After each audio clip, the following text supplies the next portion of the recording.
Okay, I'm flexing on this beat like calisthenics. My flow demented, your flow is rented. My style I own, real recognize real, and you're not my clone. Big money top, I'm in my zone, like receivers before the Cool Kids. So this is actually the second version. You had a previous version, I don't think it's ever been released, but it had another rapper on it. But the album version has Top Billion, Latrell James, formerly known as Sonny Carson. The Cool Kids, what is it really about? Because it has a real soulful beat, and it's kind of just like straight lyricism.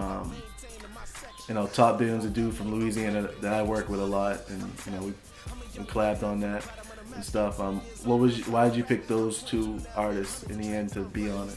Cool Kids was originally me, Latrell James, and Stars. But my manager, Lindsey Gamble, he made me take Stars off, and he told me about Top Billion, who was a dope artist from Louisiana. Hit him up. He sent me the verse like a day or two later. He works real fast, and you know, it was just one time me and Latrell James were in a session. We just wanted to do a song. We just did it. And then, you know, unfortunately that Stars had to get cut off, but, you know, that was the breaks. Doing What I Gotta Do is kind of in the same form of work, but it's a little more personal. You know, what was the background on that track, and how did it come together?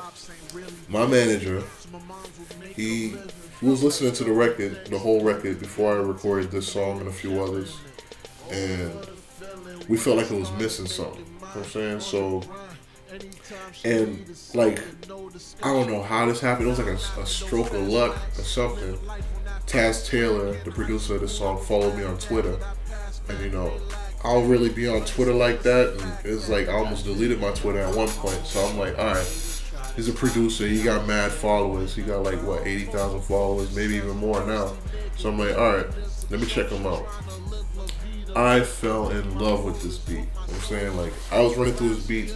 When I listen to beats, I listen to beats hard. Like, if a producer comes with me with like 100 beats, I'm gonna listen to all 100, because you'll never know when you'll find a gem. And he had this beat called Dirty Sprite, which isn't even on his site anymore. And I'm like, yo, I have to have this beat. So I bought that beat and like 4 others, and I couldn't even write to it at first because it was like so different from what I'm typically used to. And I was like trying to write it. I couldn't come up with nothing until me and Tim actually sat down and got together, and I was like, yo, we're gonna do a song right now. You know what I'm saying? So I wrote it on the spot when Tim was here.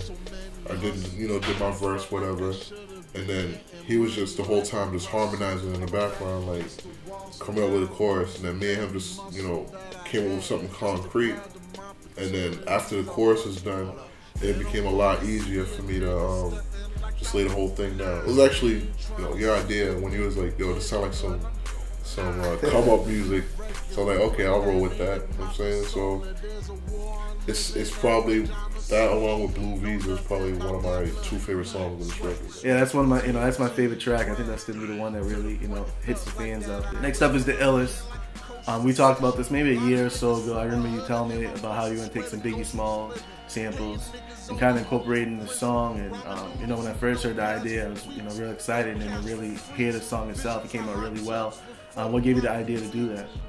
If people have been paying attention to my career, I've actually sampled Biggie on all my records. On my first one, I sampled him on a record called Paranoid, and on the second one, I sampled him on a record called Blood Money. So this is kind of a running theme, and I got the idea because no matter what, if I show a record to somebody, you sound like Biggie. You know what I'm saying? So I wasn't gonna attribute to Biggie because I love Biggie.